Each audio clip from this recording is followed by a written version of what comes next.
बंधुगण, जदि आपणकर केश जनित समस्या अच्छी तेबे आज आमे आपणकु एमिति एक ऑयल बा शैम्पू विषय रे कहबा पई जाउछु जार प्रयोग करिले बहुत सारा फायदा आपणकु मिलिबो। एही रेमेडी बनिबा पई आवश्यक पड़िबो मंदार फूल, जाहाकू ठाकुर पूजारे व्यवहार करा जाए। मंदार पत्र मध्य चमत्कारी होइथाए। मंदार फूल प्रयोग करिबार कारण एथिरु एमिनो एसिड मिलिथाए, जहा केश पई जरूरी अटे।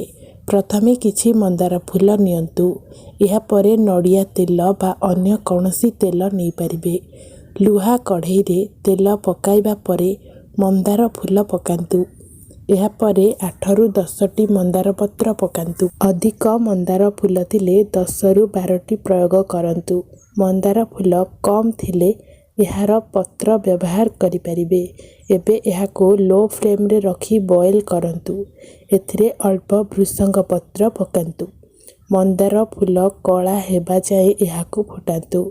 तेल संपूर्ण रूपे ठंडा हेबा परे याको छाणी नियंतु। तेबे एथिरे 2टी विटामिन कैप्सूल मिसांतु, नचेत 1 चामच जड़ा तेल मिसाई पारिबे। केश अधिक खराब थिले जड़ा तेल निहाती प्रयोग करंतु। सप्ताह को 2 थर यह प्रयोग करंतु। जेबे आपण केश शैम्पू करिवे पूर्व दिन राति रे केश रे लगांतु। याकू बनाई 3 रु 4 मास रखि पारिबे। एबे आसंतु जानिबा शैम्पू किपरि तयारी करिबा।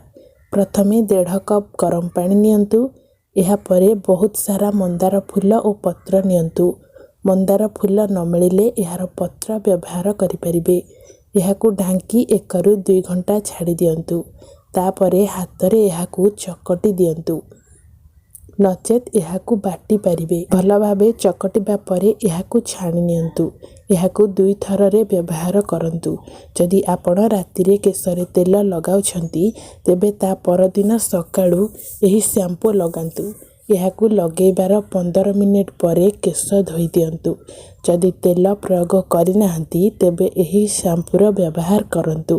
मात्र 2 सप्ताहर प्रयोग करिबा परे चमत्कारी रिजल्ट आपण मानकू देखिबा पाई मिलिबो। तो दर्शक बंधु, जदि आजिर भिडियोटी आपण मानक पाई हेल्पफुल हेइथिबो ताहले मो चैनल को लाइक, शेयर एवं सब्सक्राइब करिवे।